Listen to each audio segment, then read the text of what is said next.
Far too many Palestinians have been killed, far too many have suffered these past weeks. The words of US Secretary of State Antony Blinken. But who looks after those who are still alive in the middle of the Israel-Hamas war zone? My guest this week is Juliette, who speaks for UNRWA, the UN agency for Palestinian refugees. So far, more than 100 of their personnel have been killed in the Gaza conflict. What we're seeing in Gaza right now is unprecedented on a number of levels. So how long can the agency go on functioning? How long can ordinary people suffer the intense bombardment, the acute shortages of basic goods, the lack of medical care? How do the people of Gaza live today when they have no idea if they'll die tomorrow? Juliette Touma, welcome to Conflict Zone. Good to have you. Thanks for having me, Tim. Thanks for having me. A week ago, Israel's ambassador to the UN denied that there was any kind of humanitarian crisis in Gaza. What would you say to him? Look, way before this war in Gaza started on the 7th of October, the humanitarian situation in the Gaza Strip has been very, very dire. I mean, only at UNRWA, we were providing food assistance to 1.2 million people. The levels of poverty were among the highest in the region. So were the levels of unemployment. And then Gaza, let's not forget, was under blockade. So access in and out of the Gaza Strip was very, very difficult. Now, where we are right now is a humanitarian situation was made far, far worse due to a very tight siege and a brutal war because of the bombardment and the strikes that have been going on for 5 weeks now. So a humanitarian situation was made far worse. We are witnessing a humanitarian tragedy in Gaza made far worse every day this war goes on. How much faith can you put in official statements, either from Israel or from Hamas? What I do know are facts on the ground. What we do have at UNRWA is nearly 800,000 people who were forced to flee their homes. They are now taking shelter in more than 150 UNRWA facilities. This is more than 4 times what we had planned for under a worst-case scenario. The situation in these shelters is absolutely, absolutely terrible because they are overcrowded and also because UNRWA does not have the supplies or the fuel to reach people in need. So their situation is terrible and they are under bombardment, and Gaza, the whole of Gaza, has been under siege for 5 weeks now. We do not have the ability to respond to this volume, this huge volume of humanitarian needs in the Gaza Strip, also because we are not getting the supplies that we need and we're not getting the fuel. Well, I want to come on to that a little later, but can you believe the casualty figures coming from the Hamas-run authority in Gaza? The figure I'm thinking of is over 11,000 people dead in the war so far. Can you believe these figures? I tell you what, when we look at the casualty figures among our teams, among the UNRWA teams, we can confirm that 102 colleagues of ours have been killed in this war. This is the highest number of UN aid workers ever killed anywhere in the world since the establishment of the United Nations. And when we apply the proportionality of this 102 to the 13,000 colleagues that work with us, and when we look at the data coming from the Gaza Ministry of Health and apply a similar ratio, the numbers do tally. Now, yesterday we had globally around the world, the United Nations and entities around the world, we lowered the flag to half-mast in recognition to the service of these colleagues that were killed. The only place we kept the UN flag flying high was Gaza, and it was a symbolic gesture on UNRWA's side to show commitment to the people that we serve, especially those 800,000 people who who came to our shelters to seek protection and safety under the very same flag. The personnel working for UNRWA who were killed, they must have known the dangers that faced them, the risks they were running. What kind of people will put their lives on the line like that for other people? You see, UNRWA has 13,000 employees working with us on the ground in the Gaza Strip. Until the war started, we were present across the Gaza Strip, north, middle areas, southern areas. And these were mainly teachers. The vast majority of our teams on the ground are teachers who teach in UNRWA schools, which we sadly had to close. This deprived more than 300,000 boys and girls in Gaza from education for the past 5 weeks. And we had to turn many of our schools into shelters to take in people who sought protection and safety under the UN flag. These were people who were the colleagues killed. I mean, they were mainly teachers, school principals, doctors, nurses, engineers, support staff, which is the backbone of our operation. And some were killed with their families, weren't they? Most of them were killed. You're absolutely right, Tim. Most of them were killed with their families. We have horrific stories. One colleague of ours, Samir, was killed in his own home with his wife and 8 children. Another colleague of ours, Serene, who was a gynecologist, she was killed with her daughter while she was at home. 1/3 of our colleagues who were killed were not killed in the north. 1/3 of our colleagues who were killed were in fact killed in the middle areas and in the southern areas. Where it's supposed to be safe. Where the Israelis said they weren't going to bomb. Because nowhere is safe, Tim, in Gaza. Nowhere. Not the north, not Gaza City, not the middle areas, and not the south. And in fact, when we look at the data, more than 60 UN facilities, UNRWA facilities specifically, the vast majority of which are shelters where people are sheltering, 60 of those facilities have been hit.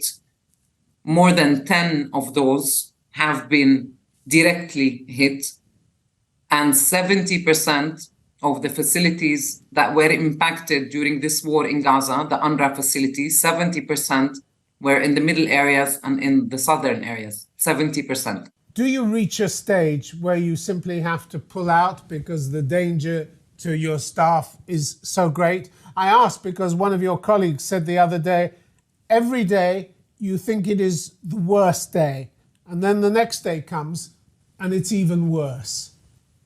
Is that your experience? They're absolutely right. They're absolutely right. It's not every day. It's not only every day. I think every hour the situation gets worse and worse. The fluidity of this war is astonishing. Things continue to change. Things continue to move at a very, very fast pace. People continue to leave their homes. There is forced displacement happening in Gaza. There is collective punishment happening in Gaza. UNRWA is committed to stay in Gaza and to deliver to the people who need us most. And we will continue to do this, but we need many things for us to do this. We need supplies coming into Gaza on a regular basis. We need to expand the number of trucks that are coming into Gaza. We need to expand that humanitarian operation, both in terms of the volume and the frequency and the predictability of that humanitarian operation. We also need fuel. It's really, really critical that UNRWA gets fuel for humanitarian purposes. We have not received fuel for the past 5 weeks. We have been pleading to get shipments of fuel, and to date, we have not received any fuel. And fuel we need for the fleet of the cars, for us to be able to go pick up the supplies that are coming from the borders, for us to give to medical facilities, our own included, for the water pumps to work in our shelters. We need fuel, and we have not received any fuel. Gaza has not received a liter of fuel since the war began on the 7th of October.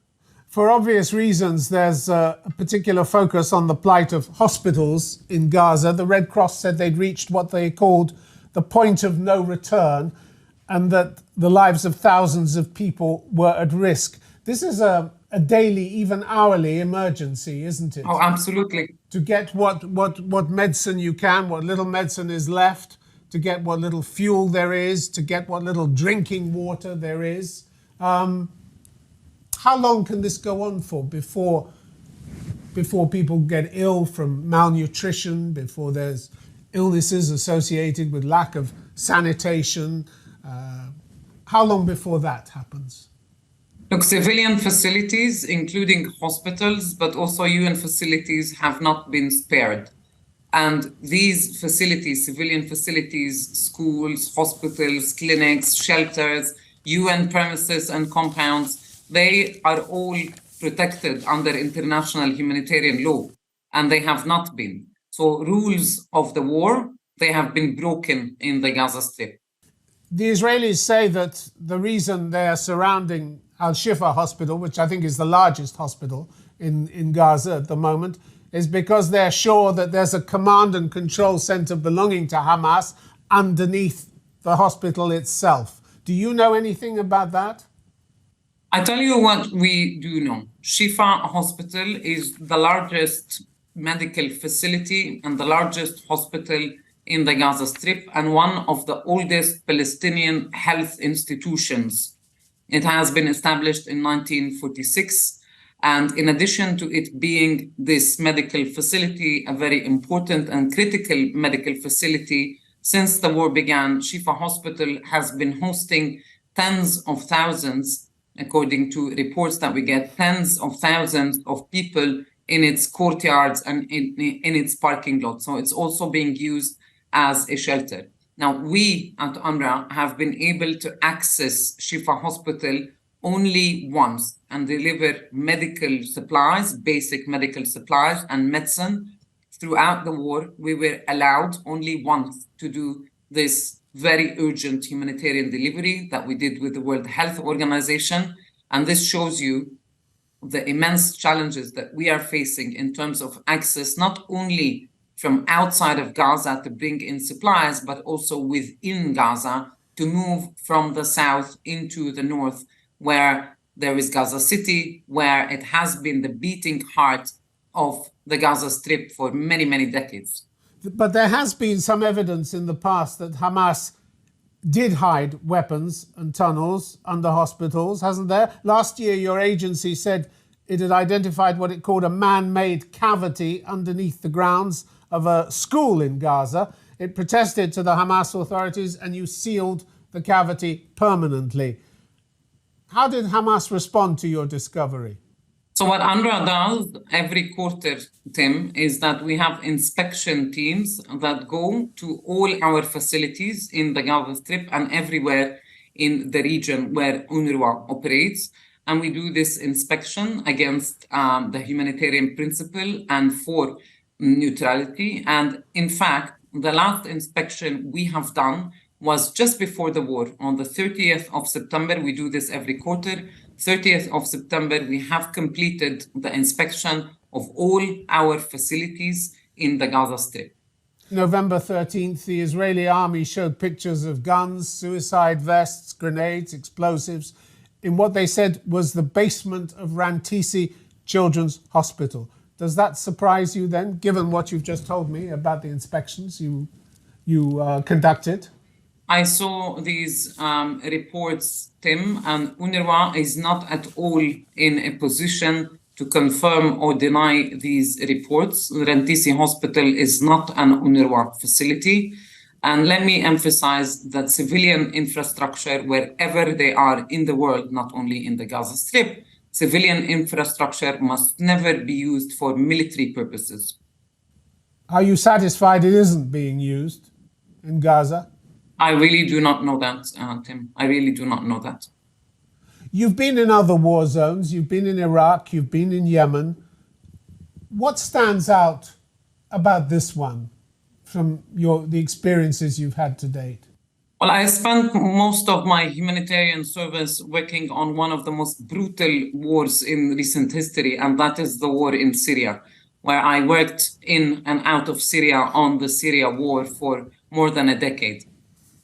And I thought that I have seen the worst during that war, because I started working on the war in Syria in 2012 when the war had just started.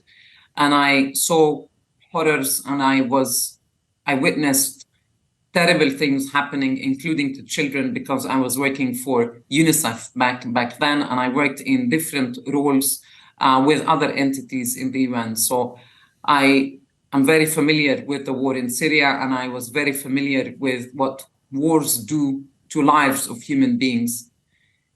Well, let me ask you about that, because in your experience, what happens to people who go through this kind of trauma? What can we expect to happen to the people of Gaza? Do they ever recover? What we're seeing in Gaza right now is unprecedented on a number of levels. The siege is unprecedented. The level of damage to the civilian infrastructure, including to UN facilities, is unprecedented. The number of casualties is very, very high. The number of colleagues that were killed who work for UNRWA is very, very high. In fact, it's the highest ever since the UN started working towards the mid-1940s. The challenges that we are facing as the largest humanitarian provider in the Gaza Strip are unprecedented. It's unprecedented on all levels. The shock and the trauma that this is causing to people, including our own colleagues, is huge. These are scars that are going to be very, very hard to heal.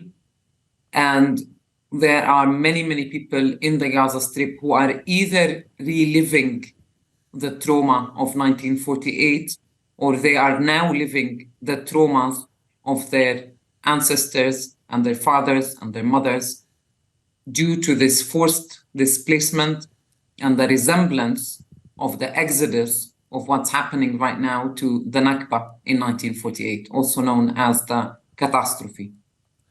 Winter is here. Do you have any idea what will happen to the hundreds of thousands of people who are now homeless?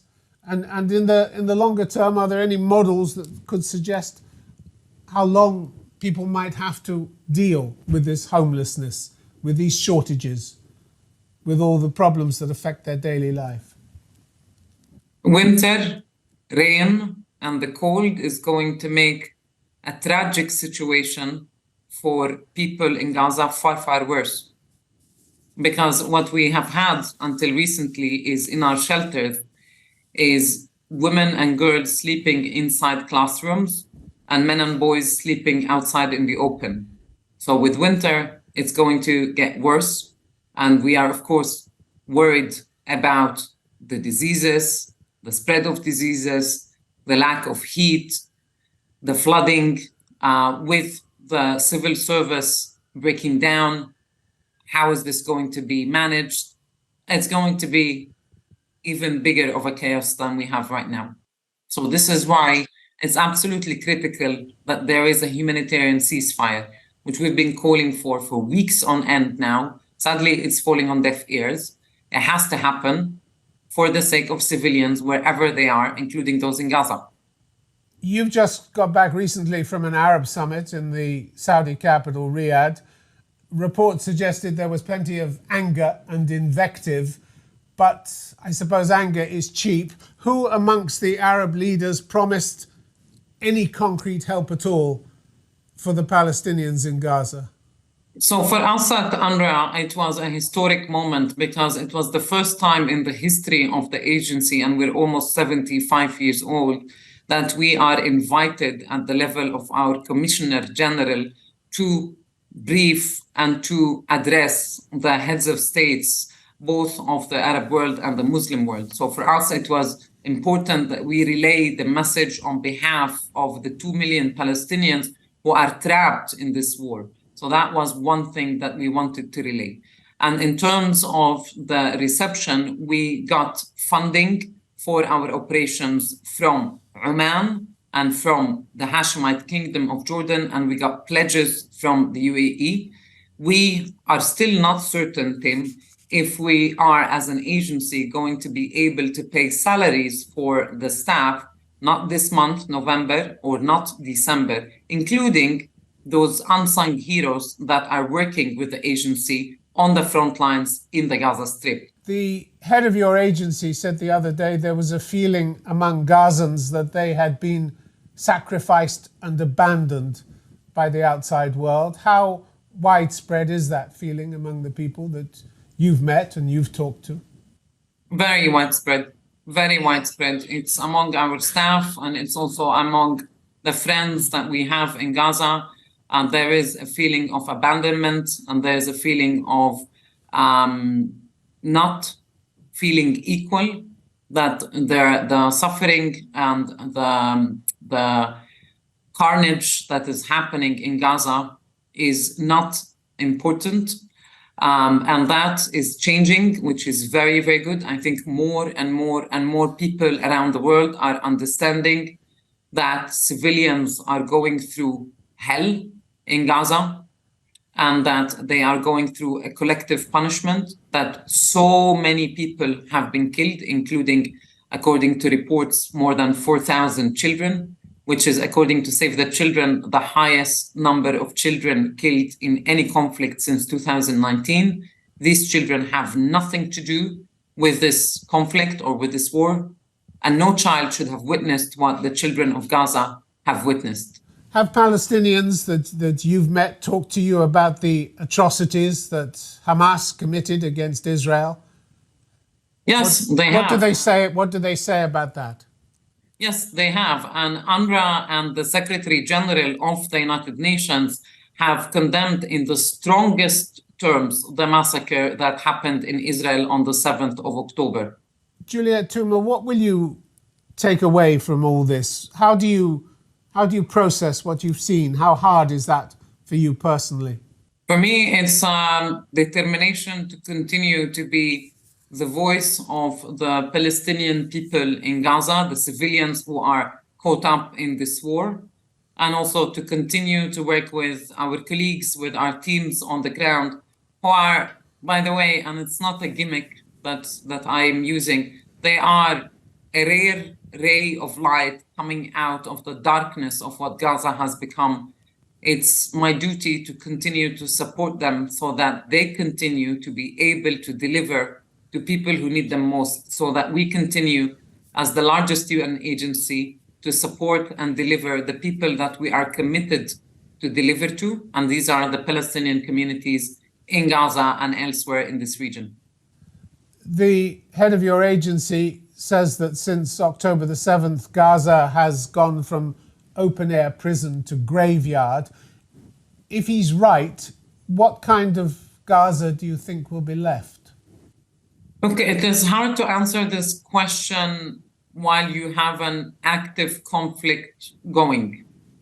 What we do know from destruction, from footage that we've seen of destruction, including around our own office, which was in Gaza City since we started working more than 70 years ago, by the way, is the place looks like it's just been hit by an earthquake, except we have to remind ourselves that this is all man-made. And it's going to take probably years and years to rebuild. But the concern right now is not for the brick and stone. The huge concern right now is for the people and what they are going through, and the mass displacement and the ongoing exodus and the forced displacement and the collective punishment. That's really the biggest concern that the agency I work with has. Your director said a new generation of aggrieved Palestinians are likely to come out of the bombing of Gaza and are likely to continue the cycle of violence. Do you share that view? What I do know from other conflicts is that violence breeds more violence, and violence will never, ever get us anywhere good. And what we do know is the more violence continues, the more the war continues, the farther we are from peace and stability in this region. This is exactly why we call for a humanitarian ceasefire. And why do you think it's falling on deaf ears? That's not a question to me, Tim. It's not a question to me. You know the region, you talk to the players. I don't know. All I know is that the longer this goes on, the more we're losing on our humanity. It's for the sake of humanity. It's a point of make or break for each and every one of us about our humanity. Do we regain it or do we just let it slip?